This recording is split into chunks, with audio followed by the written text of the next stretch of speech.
नमस्कार, बोल्दैछु हेमा पौडेल। आज म यहाँहरूमाझ the power of positive thinking Norman भिन्सेन्टद्वारा लेखिएको एउटा पुस्तकको बारेमा त्यो पुस्तकको सारांश प्रस्तुत गर्न जाँदैछु। यस पुस्तकमा कसरी पोजिटिभ थिङ्किङको माध्यमबाट आफ्नो आत्मविश्वास बढाउने, आफ्नो जीवनका कुनै पनि समस्याको समाधान गर्ने, कसरी पोजिटिभ थिङ्किङको माध्यमबाट सफल र खुसी रहन सकिन्छ। यो पुस्तक पढिसकेपछि मलाई एकदमै व्यवहारिक लाग्यो। मैले यस पुस्तकमा भएका कुराहरू आफ्नो जीवनमा उतार्ने प्रयास गरेँ र धेरै फरक महसुस गरेँ। मलाई लाग्यो यस पुस्तकका कुराहरू म यहाँहरूमाझ पनि सेयर गरौँ ताकि यहाँहरूलाई पनि यसले मद्दत गरोस्। त्यसैले मैले यस पुस्तकको सारांश प्रस्तुत गर्दैछु जुन च्याप्टर वाइज हुनेछ। यो भिडियोलाई अगाडि बढाउनुभन्दा पहिले च्यानललाई सब्स्क्राइब गर्नुभएको छैन भने च्यानललाई सब्स्क्राइब गरी हाम्रो परिवार बन्नुहोस् र मलाई थप हौसला प्रदान गर्नुहोस्। यस भिडियोसम्म आइपुग्नु भएकोमा यहाँहरूलाई धेरै धेरै धन्यवाद। The power of positive thinking Norman भिन्सेन्टद्वारा लेखिएको यो पुस्तक सेल्फ हेल्पको क्षेत्रमा एकदमै प्रसिद्ध पुस्तक हो, बेस्ट सेलिङ पुस्तक हो। यसको पहिलो chapter 1 believe in yourself. आफैमाथि विश्वास राख्नुहोस्। आफैमाथि विश्वास नभएसम्म सफलता सम्भव छैन। म गर्छु, म सक्छु त हुनै पर्छ। Self confident is very important for success. धेरै मानिस अन्यको सफलतामा खुसी हुँदैनन्, ईर्ष्या गर्छन्। यो सबै आफैमा आत्मविश्वासको कमी भएकै कारणले हुन्छ। स्कुलमा तपाईँको साथीको ए आउँथ्यो भने तपाईँको सी आउँथ्यो भने तपाईँलाई निराश हुनुहुन्थ्यो, तपाईँलाई तनाव हुन्थ्यो। तपाईँमा सानैदेखि दिमागमा बसेको हुन्छ म उनीहरू जस्तो सफल हुन सक्दिनँ। तपाईँलाई थाहै छैन होला, संसारमा यस्ता सफल मान्छेहरू छन् जो स्कुलमा थोरै नम्बर ल्याउँथे। एउटा रिसर्चले देखाउँछ 70% विद्यार्थीमा आत्मविश्वासको कमी हुन्छ र उनीहरू त्यस्तै समूहमा पनि हुन्छन् जसलाई आफ्नो क्षमतामा विश्वास हुँदैन। यो सबै नकारात्मक विचारले गर्दा हुन्छ। यसलाई हटाउनका लागि तपाईँले आफ्नो दिमागलाई सकारात्मकतातिर लानुपर्ने हुन्छ। आफ्नो सोच, भावना सबैलाई पोजिटिभ राख्नुपर्ने हुन्छ। त्यसका लागि तपाईँले एउटा कपीमा वा डायरीमा आफ्नो पोजिटिभ खुबीको लिस्ट बनाउनुपर्छ। त्यसलाई पढ्ने र सोच्ने, मभित्र आत्मविश्वास विकसित हुँदैछ। भगवान् सधैँ मेरो साथमा हुनुहुन्छ, मलाई बाटो देखाउँदै हुनुहुन्छ भन्ने सोच्नु पर्दछ। Chapter 2 a peaceful mind generate power. शान्त दिमागले शक्ति उत्पादन गर्छ। एउटा शान्त दिमाग तनावले भरिएको दिमागभन्दा कयौँ गुणा पावरफुल हुन्छ। यदि तपाईँ तनावमै बाँचिरहनु भएको छ भने तपाईँले आफ्नो जीवन परिवर्तन गर्नु अति आवश्यक छ। मनलाई शान्त पार्न आवश्यक छ। आफ्नो मनलाई शान्त पार्नका लागि सबै नकारात्मक धारणालाई हटाउनुपर्छ, जस्तै डर, ईर्ष्या, घृणा, पश्चाताप। यी भावनालाई पूर्ण रूपमा बाहिर फ्याँकिदिनुपर्छ। यो काम दिनमा 2-4 पटक गर्नुपर्छ। यसो गर्दा तपाईँको मन फेरि पनि नकारात्मकतातिर नजाओस्। यसका लागि खुसीको बारेमा सोच्नुपर्छ। लेखक भन्छन् मनलाई शान्त पार्न प्रकृतिको सहारा पनि लिन सकिन्छ। खोला, नदी किनारमा बगिरहेको पानी हेर्ने, सुन्दर तस्बिरहरू हेर्ने, चन्द्रमाको प्रकाश हेर्ने गर्न सकिन्छ। यो गरेर हेर्नुहोस्, यसले मनलाई शान्त पार्छ। यो जीवन मेरो नियन्त्रणमा छ, म भित्र आत्मविश्वास टन्न भरिएको छ। यस्तो सकारात्मक सोचले तपाईँलाई जीवनमा अगाडि बढ्न धेरै सहयोग गर्छ। आफ्नो मनलाई शान्त पार्न तपाईँ कुनै शान्त ठाउँमा गएर एक्लै बस्ने अनि आँखा बन्द गरेर 15 मिनट जति यो महसुस गर्नुहोस् कि यो संसारमा सबैभन्दा खुसी व्यक्ति म नै हुँ। यो समयमा केही नबोल्ने, मनमा कुनै नकारात्मक विचार पनि आउन नदिने, आफूलाई तालको पानी सरह शान्त पार्ने। हेरौँ कति समय सकिन्छ होला। कसरी तपाईँ परिवर्तन हुनुहुन्छ। बारम्बार अभ्यास गरेपछि तपाईँ सफल पक्कै हुनुहुन्छ। Chapter 3 how to have constant energy. निरन्तर ऊर्जा कसरी प्राप्त गर्ने। तपाईँले आफ्नो बारेमा जे पनि सोच्नुहुन्छ त्यसले तपाईँको शरीरमा पनि प्रभाव पार्छ। यदि तपाईँले सोच्नुहुन्छ कि मलाई एकदम थकाइ लागिरहेको छ, तपाईँको शरीरले पनि त्यो कुरा मान्छ। आफ्नो सोचमा ऊर्जा भर्न सके शरीरमा पनि ऊर्जा भरिन्छ। कोही मानिस आफूलाई ऊर्जाशील बनाउन मन्दिर जान्छन्। यो सही हो। ईश्वरमाथिको विश्वासले तपाईँलाई शक्ति मिल्छ। धार्मिक शक्ति पनि शक्तिशाली हुन्छ। संसारका हरेक सफल व्यक्तिहरू कुनै न कुनै रूपमा यो सुपरनेचुरल पावरमा विश्वास राख्थे, त्यसैले सफल र सक्षम भए। यसले मानिसलाई शारीरिक र मानसिक रूपमा ऊर्जाशील राख्छ। हामीले प्राकृतिक नियमको पालना गर्नुपर्छ। सधैँ ऊर्जाशील रहनका लागि हप्तामा एकपटक बस्तीबाट केही टाढा एक शान्त ठाउँमा बसेर हावालाई महसुस गर्ने, प्रकृतिको शक्ति ग्रहण गर्ने। त्यसपछि तपाईँलाई मनपर्ने काम गर्न सुरु गर्नुहोस्। आफ्नो सम्पूर्ण ध्यान र शक्ति त्यो काम गर्नमा लगाउनुहोस्। आफ्नो क्षमताभन्दा ठुलो काम गर्ने प्रयास गर्नुहोस्। त्यसले तपाईँको इनर्जी सधैँ बढाउँछ। Chapter 4 try prayer power. प्रार्थनाको शक्तिलाई प्रयोग गर्नुहोस्। कहिलेकाहीँ हामी सबैलाई लाग्छ अब कसैले हामीलाई सहयोग गर्न सक्दैन, यो अवस्थाबाट म बाहिर आउनै सक्दिनँ। यस्तो समयमा प्रार्थनाले तपाईँलाई साहस दिन्छ। सबै समस्याको हल अवश्य हुन्छ। यस ब्रह्माण्डमा यसमा धेरै शक्ति छ। प्रार्थना सही तरिकाले गर्नुपर्छ अनि मात्र त्यसले काम गर्छ। प्रार्थना गर्दा आफूमाथि विश्वास राख्नुपर्छ। हुँदैन होला भन्ने सोचेर गरेको प्रार्थनाले नतिजा पनि दिन सक्दैन। प्रार्थनाले आशा जगाउँछ। जब हाम्रो मन शान्त हुँदैन त्यही समयमा नकारात्मक धारणाहरू हावी हुन्छन्। प्रार्थनाले मनलाई शान्त पार्छ र नकारात्मकतालाई जित्न सहयोग गर्छ। हाम्रो संस्कार पनि छ। हामी घरमा पूजा गर्छौँ, प्रार्थना गर्छौँ किनकि हामीलाई विश्वास छ भगवानमा शक्ति छ। त्यही विश्वासले काम गर्छ। हाम्रो दुःख कष्ट नाश हुन्छ, तर हामीमा विश्वास आवश्यक छ। मेरो चारैतिर यो कष्टसँग लड्ने शक्ति छ भन्ने विश्वास गर्नुहोस् र भगवानको स्पिरिचुअल पावरलाई धन्यवाद दिनुहोस्। जे पाउनु भएको छ त्यसका लागि भगवानलाई सधैँ धन्यवाद दिनुहोस्। आफ्ना वरपरका सबैलाई धन्यवाद दिनुहोस्। तपाईँ उनीहरू सबैको लिस्ट बनाउनुहोस् जसलाई माया गर्नुहुन्छ, भलो चाहनुहुन्छ। उनीहरूका लागि प्रार्थना गर्न चाहनुहुन्छ। जति अरूका लागि प्रार्थना गर्नुहुन्छ त्यति नै तपाईँको प्रार्थना सुनिन्छ। Chapter 5 how to create your own happiness. आफ्नो खुसी आफै कसरी सिर्जना गर्ने। तपाईँ खुसी हुनुहुन्छ कि हुनुहुँदैन त्यो तपाईँ आफ्नैले गर्ने निर्णय हो। अरू कसैले गरेर हुँदैन। तपाईँ आफ्ना लागि खुसी आफै तयार गर्न सक्नुहुन्छ। धेरै मानिसहरू आफ्ना वरपरका नकारात्मक कुरा मात्रै देख्छन् र दुखी हुन्छन्, खुसी नै हुँदैनन्। त्यो सबै तपाईँको दृष्टिकोणको कारणले हुन्छ। दृष्टि बदल्नुहोस्, सृष्टि बदल्नुहोस्।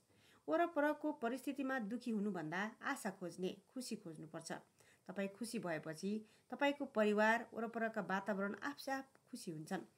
खुसी हुनका लागि तपाईँले आफ्नो जीवनमा ससाना कुराहरू समेट्न सक्नुपर्छ। जस्तो बिहान सबेरै उठेर ऐनाको अगाडि बसेर भन्नुहोस् म संसारकै खुसी मानिसु। मिठो खाना खानुभयो भने पनि व्यक्त गर्नुहोस्, खुसी व्यक्त गर्नुहोस्। वाह क्या मिठो खाना। कुरा सानो भए पनि यसको असर भने ज्यादै ठुलो हुन्छ। लेखकले एउटा यस्तो तरिका बताएका छन् जसले हामीलाई सधैँ खुसी राख्छ। त्यो हो हाम्रो विचार। जुन विचार सोचले तपाईँलाई खुसी राख्छ त्यसलाई आफ्नो डायरीमा लेख्नुहोस्।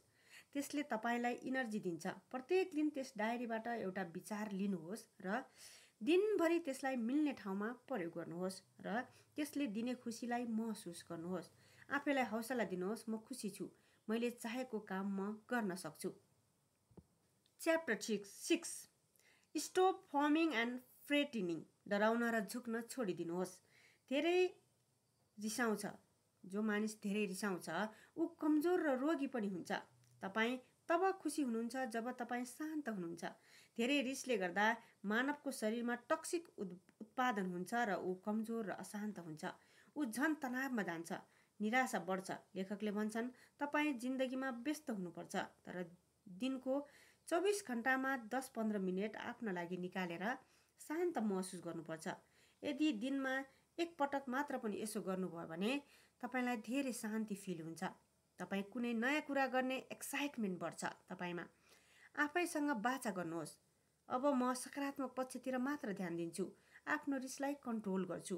यदि हाम्रो दिमाग शान्त भयो भने शरीर पनि शान्त हुन्छ। आफ्नो मानसिक सोच अनुसार आफ्नो शारीरिक हावभाव पनि देखाउनुहोस्। कहिलेकाहीँ एक्लै कुर्सीमा बस्नुहोस्, आफ्नो हात खुट्टालाई खुला छोडेर आफू शान्त भएको महसुस गर्नुहोस्। भन्नुहोस् हो म खुसी छु, म शान्त छु, आराम गरिरहेको छु। हेर्नुहोस् अहिलेसम्मको सफलतालाई कसरी भगवानले साथ दिइरहनु भएको छ। तपाईँ इन्करेज गर्ने शब्दहरू दिनमा 4-5 पटक दोहोऱ्याउनुहोस्। यसले हाम्रो दिमागको टेन्सन हटाउने औषधिको काम गर्छ। Chapter 7 expect the best and get it. उत्कृष्ट आशा गर्नुहोस् र त्यही पाउनुहोस्। यदि तपाईँले आफ्नो जीवन केही राम्रो चाहनुहुन्छ भने त्यसको बारेमा सोच्नुहोस्। त्यसलाई म जसरी पनि प्राप्त गर्न सक्छु भन्ने विश्वास राख्नुहोस्। विश्वासमा धेरै शक्ति हुन्छ। जसको बारेमा धेरै सोच्नुहुन्छ त्यो अवश्य पाउनुहुन्छ। तर शङ्का गर्नु हुँदैन, विश्वास राख्नुपर्छ आफूमा। यसको मतलब यो होइन कि तपाईँ जे मन लाग्यो त्यही सोच्नुहोस् र त्यो पुरा हुन्छ। तपाईँलाई सफल हुन सहयोग गर्ने राम्रा कुराहरूको बारेमा सोच्नुहोस्। लेखक भन्छन्, तपाईँलाई मनपर्ने त्यस्ता शब्दहरू खोज्नुहोस् जो तपाईँलाई सकारात्मकतातिर लगोस्। त्यही शब्द वा वाक्यलाई दोहोऱ्याउनुहोस्। खास गरी तपाईँ निदाउनुभन्दा पहिले सम्झनुहोस्। तपाईँले विश्वास गरे जस्तै हुँदै जान्छ। त्यसका लागि आफैले आफ्ना लागि पोजिटिभ अफर्मेसन्स बनाउनुहोस्, रेकर्ड गर्नुहोस् र सुन्नुहोस्। खास गरी सुन्ने समय कुन राख्नुहुन्छ भने जुन बेला तपाईँ सुत्नको लागि बेडमा जानुहुन्छ। त्यसले तपाईँलाई आत्मविश्वास र ऊर्जा बढ्दै गएको महसुस हुनेछ। इच्छा राखेको कुरामै हराउनुहोस्। ध्यान दिनुहोस्, यदि तपाईँ कुनै काम गर्न चाहनुहुन्छ, त्यो काम राम्रो होस् भन्ने चाहनुहुन्छ भने त्यही सफलताका बारेमा मात्र सोच्नुहोस्। म असफल हुन्छु होला, यस्तो प्रतिस्पर्धा छ, के हुने हो, म अगाडि बढ्न सक्छु कि सक्दिनँ भनेर नसोच्नुहोस्। यस्ता नकारात्मक सोचबाट टाढै रहनुहोस्। Chapter 8 I don't believe in defeat. कहिल्यै पनि आफ्नो जीवनमा हार जस्तो विचार नल्याउनुहोस्। यदि त्यस्ता खालका विचार आउँछन् भने त्यसलाई तुरन्त हटाउनुहोस्।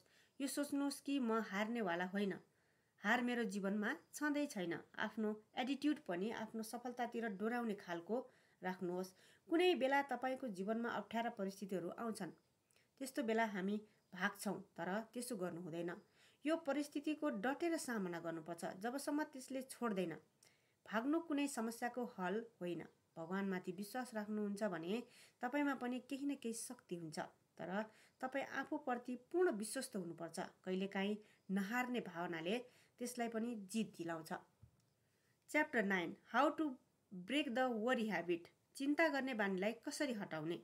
चिन्ता गर्ने बानीलाई हटाउनुहोस्, किनकि तपाईँ जन्मिँदा यो बानी लिएर जन्मिनु भएको होइन। यी सबै पछि सिकिएका बानी हुन्। त्यसलाई हटाउन सकिन्छ। हामी आफैले अपनाएको बानी हो चिन्ता।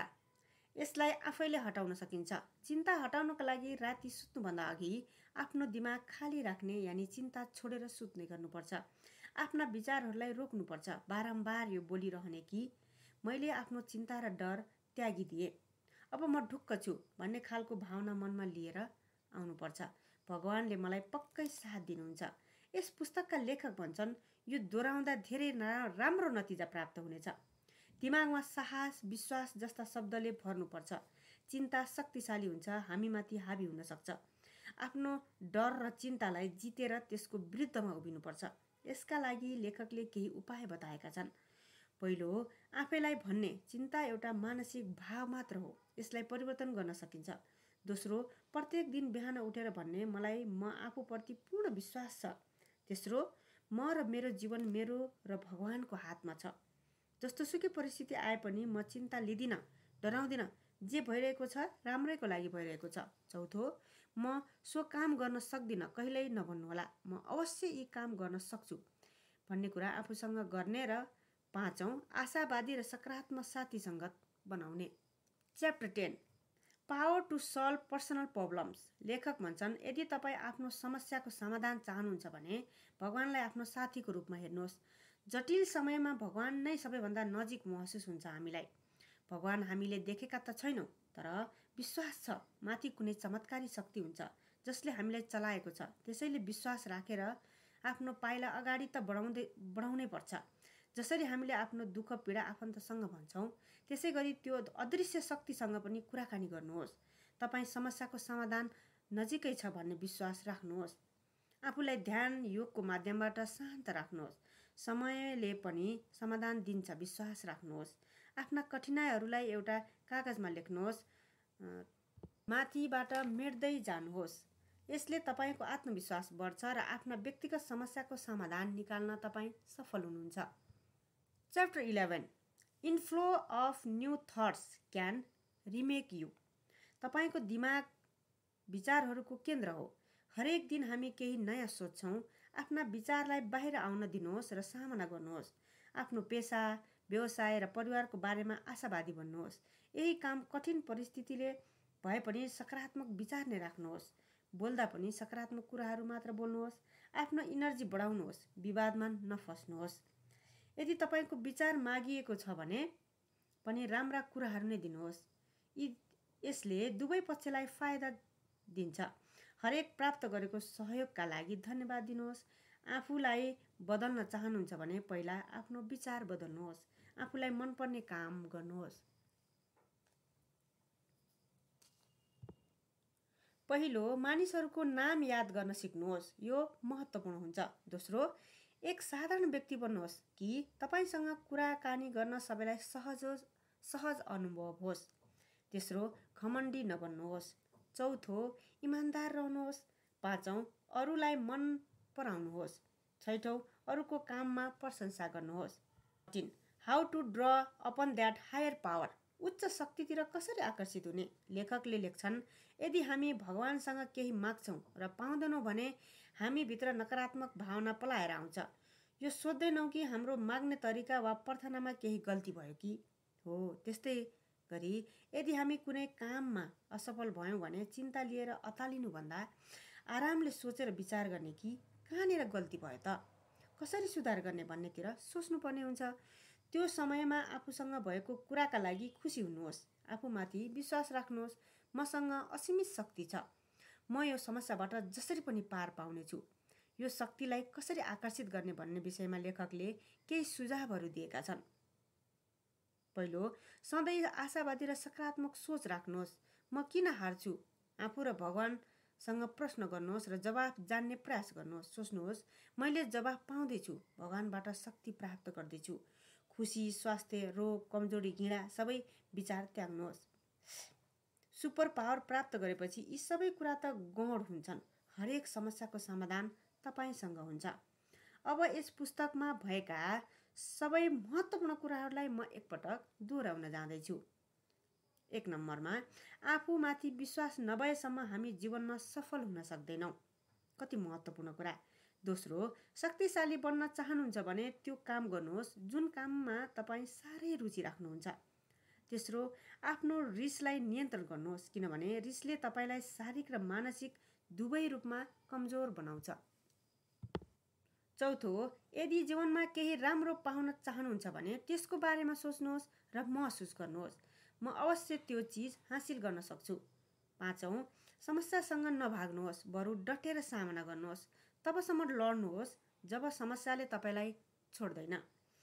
छैठौँ, यदि आफ्ना कठिनाइ हटाउन चाहनुहुन्छ भने भगवानलाई साथी बनाउनुहोस्। उच्च शक्तिमा विश्वास राख्नुहोस्। सातौँ, अरूले आफूलाई मन पराओस् भन्ने चाहनुहुन्छ भने अरूको सम्मान गर्नुहोस्। आफूभित्र सकारात्मक सोचको विकास गर्नुहोस् र अरूलाई मन पराउनुहोस्, प्रशंसा गर्नुहोस्। आदरणीय दर्शकहरू, यहाँहरूलाई आजको यो भिडियो अवश्य मन पर्नेछ। मन परेमा अन्य साथीहरू भाइ माझ पनि सेयर गर्नुहोला र यस्तै खालका राम्रा कुराहरू सुन्नको लागि हामीसँग जोडिराख्नुहोस्। सदा झैँ खुसी रहनुहोस्, स्वस्थ रहनुहोस्। धन्यवाद।